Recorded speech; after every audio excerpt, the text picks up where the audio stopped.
The Manifesto of the Communist Party. A specter is haunting Europe. A specter is sort of a ghostly figure that's part of my commentary, which is going to be part of this audiobook version of the Communist Manifesto. All the powers of old Europe have entered into a holy alliance to exorcise this specter. Pope and Tsar, Metternich and Guizot, French radicals, and German police spies. Police spies. It's a good hyphenation. You know, spies, police. It's because it's spy police, but they said police spies. It's an important distinction. Where the party in opposition that has not been decried as communistic by its opponents in power, where is the opposition that has not hurled back the branding reproach of communism against the more advanced opposition parties as well as against its reactionary adversaries? Two things. Understand that. Two things result from this fact, the Roman numeral I, which is the number 1. The more you know. Communism is already acknowledged by all European powers to be itself a power. Roman numeral 2. It is high time that communists should openly, in the face of the whole world, publish their views, their aims, their tendencies, and meet this nursery tale of the specter of communism with the manifesto of the party itself.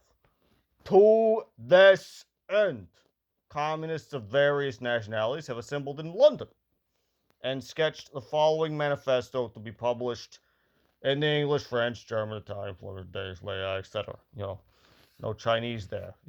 It takes a minute. It takes a minute to get to Mao, as it were.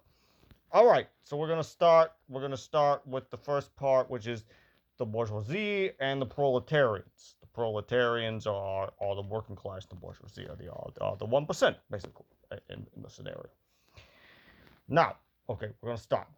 The history of all hitherto existing society is the history of class struggles. This is true. Freeman and slave, patrician and plebeian, lord and serf, guildmaster and journeyman, coach of the volleyball team versus the guy that gets left out, who doesn't get picked for the team. I'm just putting that, again, this is my commentary, I'm putting it in there. And the word, oppressor and the oppressed, stood in constant opposition to one another, carried on an uninterrupted, now hidden, now open fight. A fight that each time ended either in a revolutionary reconstruction of society at large or in the common ruin of the contending classes. In the earlier epochs of history, you find almost everywhere a complicated arrangement of society into various orders, a manifold gradation of social rank. In ancient Rome, the Romans, Spartacus, I'm Spartacus, the Romans. We have patricians, knights, plebeians, slaves. In the Middle Ages, like Game of Thrones, feudal lords, vassals, guild masters, journeymen, apprentices, serfs, Robin Hoods, In almost all of these classes, again, subordinate gradations. The modern bourgeoisie society that has sprouted from the ruins of feudal society has not done away with class antagonisms. Not at all, not even a little bit. It has but established new classes, new conditions of oppression, new forms of struggle in place of the old ones. Our epoch, the epoch of the bourgeoisie, possess, however, a distinctive feature. It has simplified the class antagonisms. Society as a whole is more and more splitting up into two great hostile camps, into two great classes directly facing each other, bourgeoisie as we have so far mentioned, and the proletariat. From the serfs of the Middle Ages sprang the chartered burghers of the earliest towns. So we're getting a little etymology in this. I like a little etymology. It gets into the origin of the word. That's very interesting to me. I'm very excited to get into this. From burgesses, the first elements of the bourgeoisie were developed. The discovery of America, the rounding of the Cape, opened up fresh ground for rising bourgeoisie. The East India and Chinese markets, colonization of America, trade with the colonies, etc., the increase in the means of exchange and commodities generally gave the commerce, to navigation, to industry, to impulse, never before known, and thereby to the revolutionary element in the tottering feudal society of rapid development. No, Jane, no, Jane, just hold. It's going to take a minute, okay? It's going to take a minute. Sorry about that.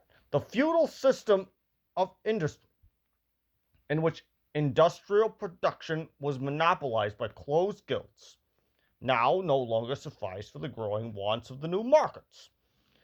The manufacturing system took its place. The gilded masters were pushed aside by the manufacturing middle class. Division of labor between the different corporate guilds vanished in the face of division of labor in each single workshop. I'm going to turn the page now. Hold on. Oh, all right. Holy shit, this is a long time. This is going to take a long time. It's okay. It's all right. I've got all night. Meantime, the markets kept ever growing, the demand ever rising. Even manufacture no longer sufficed. Thereupon, steam and machinery revolutionized industrial production. The place of manufacture was taken by the giant modern industry. The place of the industrial middle class by industrial millionaires,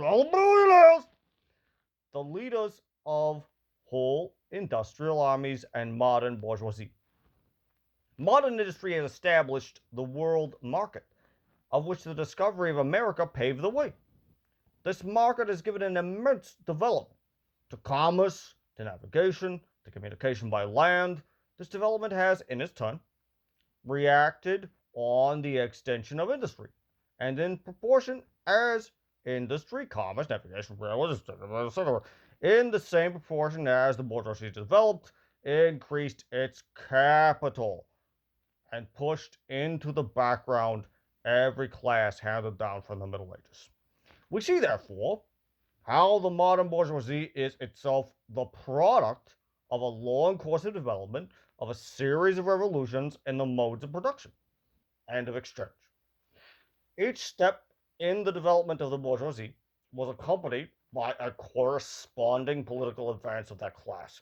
An oppressed class under the sway of the feudal nobility, an armed and self-governing association of the medieval commune, here independent urban republic, as in Italy and Germany, respectively, their taxable third estate, quote unquote, of the monarchy, as in France, afterwards in the period of manufacture proper, serving either as a semi-feudal or the absolute monarchy as a counterpoise against the nobility.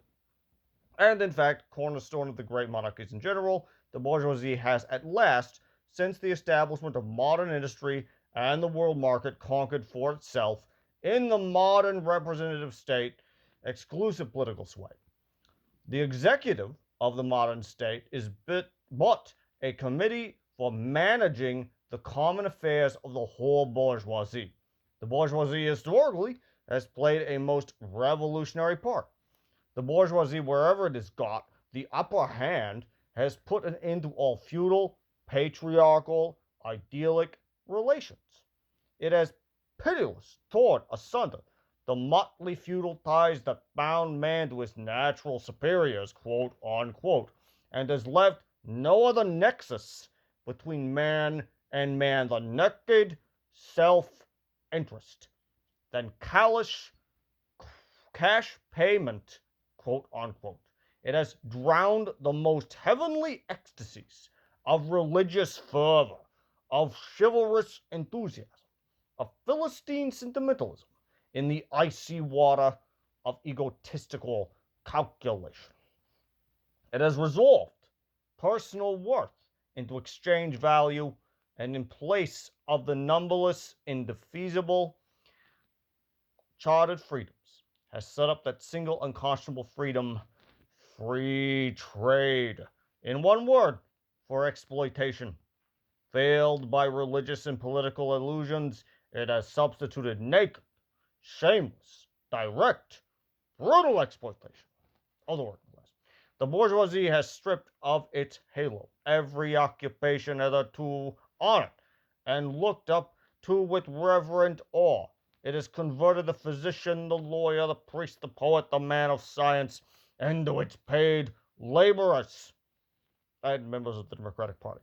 The bourgeoisie has torn away from the family its sentimental veil and has reduced the family relation into a mere money relation. The bourgeoisie has disclosed how it came to pass. The brutal display of vigor in the Middle Ages, which reactionaries so admire, found its fitting complement in the most slothful indolence. It has been the first to show what man's activity can bring about. It has accomplished wonders far surpassing Egyptian pyramids, Roman aqueducts, and Gothic cathedrals. I would say the local Cat's Deli as well. It has conducted expeditions that put in the shade all former exoduses of nations and crusades. The bourgeoisie cannot exist without constantly revolutionizing the instruments of production, and thereby the relations of production, and with them the whole relations of society. Conservation of the old modes of production in unilateral form was, on the contrary, the first condition of existence for all early industrial classes. Constant revolutionizing of production, uninterrupted disturbance of all social conditions, everlasting uncertainty and agitation distinguish the bourgeoisie epoch from all earlier ones, all fixed, fast frozen relations, with their train of an ancient and venerable prejudices and opinions, all swept away. All new formed ones become antiquated before they can ossify. It's a process of like dinosaur bones becoming stone, I believe. All that is solid melts into air. All that is holy is profaned, and man is at last compelled to face with sober senses his real conditions of life and his relations with his kind. We will continue in the next part with the Communist Manifesto. Thank you very much.